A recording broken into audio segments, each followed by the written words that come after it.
So do you have a small office or craft closet that you're trying to figure out how to best utilize the space? Well, in today's video, I'm going to walk you through an extreme declutter and reorganize with me in my new office closet. Hey, if we're just meeting, my name is Lindsay. I'm from Organize to Save. My goal is to help you be more productive and organized through budget-friendly tips, tricks, and digital products. That way you can declutter and simplify. Today's video, we're tackling a huge project. We're tackling this closet right here behind me, which is my brand new craft closet. In this video, you're going to see the entire process from start to finish, and I'm going to walk you through a bunch of decluttering and organizing hacks so that way you can implement them into your own small space. So let's get to it.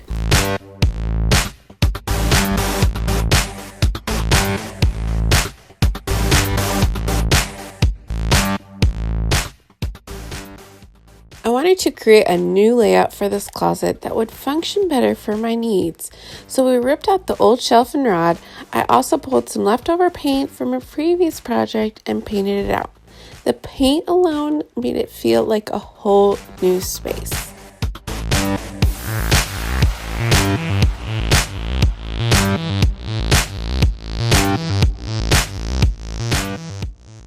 Okay, are you ready for my little secret?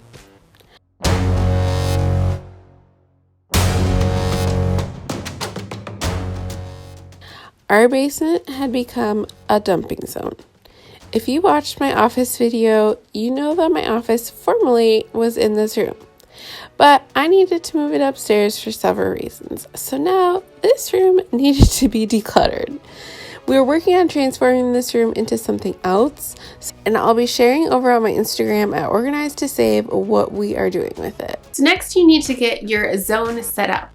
I like to create with laundry baskets or trash bags 3 different sections. So you're gonna need somewhere to put trash, somewhere for donations, and then I like to also have one for relocation. Now, my relocation system is gonna be a little bit different because I am transitioning a lot of the stuff from down here to my closet upstairs, but there's also a ton of other random things like light bulbs that don't belong down here. So that's what I'm going to use my relocate bin for, and then I'm probably just going to have to create a huge pile of stuff that I need to relocate to my closet upstairs in my new office. So a lot of these items are old craft tools that honestly I have not touched in probably over 2 years. So I know that I'm not going to be using them in the future. I had to be just very tough with myself and ask myself truly, am I actually going to use this? So any of the items that I'm not going to be using anymore, I am putting behind me under the desk, and I am actually going to be donating those things.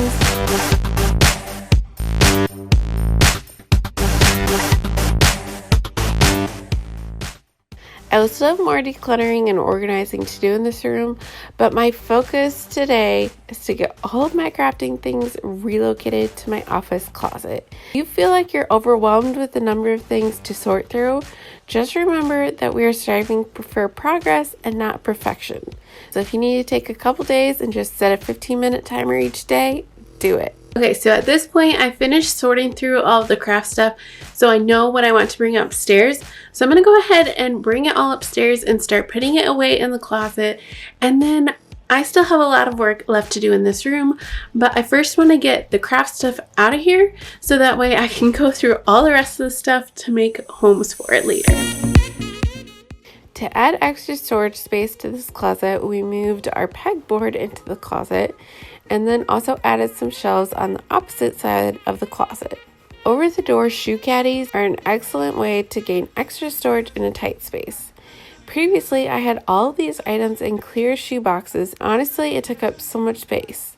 Now everything is super easy to access. Just make sure you watch what you put where if you have little ones in the house. This IKEA caddy is a great way to have mobile storage. On the shelves, I'm using it for extra art supplies like brushes, markers, etc. The bins are easy to pull out and set on the counter when I need them. I also made a special bin for my daughter filled with extra drawing supplies. I simply took plastic cups and organized each coloring tool into the cups.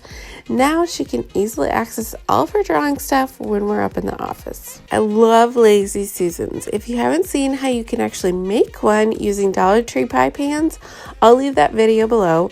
But these ones I snagged at such a ridiculous deal, I couldn't pass it up. They're excellent when you're in a tight space.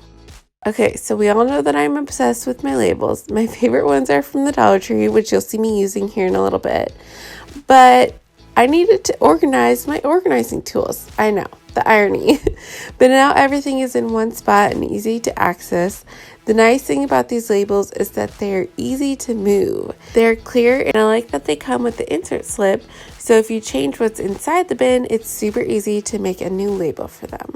Shelves were actually a cheap DIY that we did. We had the boards left over from our linen closet, so we just cut them down to size, and my hubby installed the track system on the wall. For my craft paper, I'm still using the IKEA box I showed in my IKEA organizing video, and I also have some stored in these magazine holders. Pegboards are another great way to utilize wall space and not take up too much depth in the space. I'm using mine to store some of my tech gear, backpack, and also a few Cricut machine supplies like my vinyl sheets. For this, all that I did was cut down a dowel rod and slipped it through the rolls.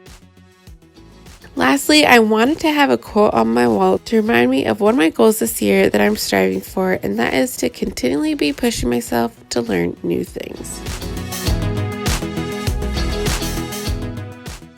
Alright, so before we get to the reveal, if you are liking this video so far, please make sure to give it a thumbs up and don't forget to hit that little subscribe button so that way you don't miss any other organizing videos. Alright, are you ready for it? I'm so excited! Let's check it out. Okay, so let's revisit the before and now the after. I can hardly contain my excitement for this space.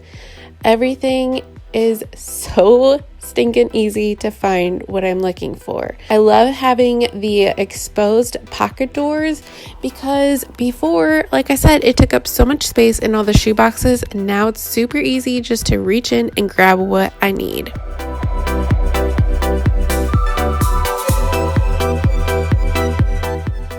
All of these white bins are from IKEA, and I think I'm really going to like them. Normally, I have always been a closed lid person, but I like how it's super easy to grab what I'm looking for with the exposed bins.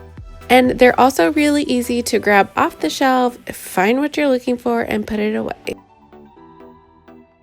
Now, I keep all of the stuff on the top shelf that I don't use all the time, so like my sewing stuff and my cards. I love using this container to store all of my cards and envelopes. It has a nice locking lid as well as a handle, and it has dividers on the inside so you can separate out by what type of card it is or the occasion.